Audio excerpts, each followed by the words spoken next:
ადამიანები, როდესაც კარგავენ სიცოცხლის ხალის, ეს ნიშნავს, რომ ჯადო ძალიან ძლიერად აქტიურდება. შეიძლება თქვენ ადრეც გქონდოთ გაკეთებული ჯადო, ან ოჯახიდანაც გქონდოთ წამოსული, მაგრამ ესე არ იყავით.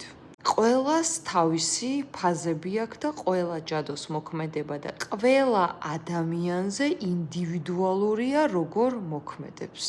უკვე ძალიან ცუდ ფაზაში ხართ თუ გაქვთ დეპრესია, არ იცით რა გააკეთოთ, არ იცით როგორ მოიმოქმედოთ, არც ფული არ გიხარიათ, არც შემოსავალი არ გიხარიათ და თითქოს იმ ადგილზე არ ხართ, რომ უნდა იყოთ.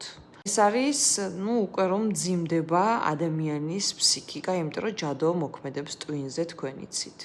მეორე, როდესაც ადამიანს აქვს შემოსავალი, მაგრამ ისე მიდის, რომ ვერაფერს ვერ იგებს, ანუ უბარაქობა აქვს. კიდევ ერთხელ მინდა გითხრათ, რომ ბევრი ფული არ ნიშნავს, რომ ადამიანს აქვს ბარაქა. ვიღაცას გონია, რომ ადამიანს ბევრი ფული რო აქვს, არა, ბარაქა არის სულ სხვა.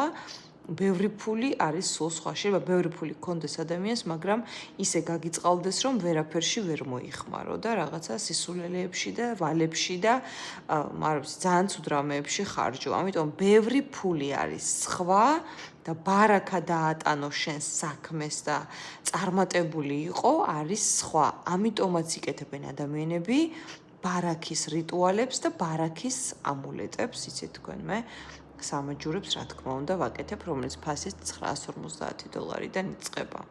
არის მესამე შემთხვევა, როდესაც ფინანსები მთლიანად იკეტება და არსაიდან ფინანსები არ მოგდით, ეს ნიშნავს, რომ ჯადო ძალიან მოქმედებს და პირველი რაზეც გაგიკეთებთ დარტყმას იქნება ფინანსები. ანუ მეგობრებო, ერთი რამ მინდა ვთქვა, რომ ყველასთან იწყება ინდივიდუალურად ჯადოს მოქმედება. ზოგს პირველი არ ტყავს ფინანსებზე, შემდეგ პირადზე და შემდეგ ჯანმრთელობაზე. ანუ ისე რომ მარტო ფინანსებზე გამიკეთეს, მარტო ბარაქაზე გამიკეთეს, ესე არ ხდება.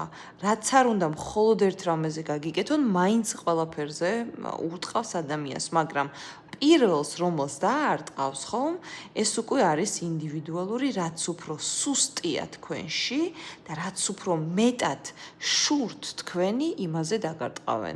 და დღევანდელ დღეს შური კი არა, ადამიანები ყველაზე საშიში პერიოდია დღეს, ადამიანები არც შუკვდარ დედებს ინდობენ, არც პატარა ბავშვებს ინდობენ, არც სკოლის ბავშვებს ინდობენ, არც ღარიბებს, არავის, ამიტომ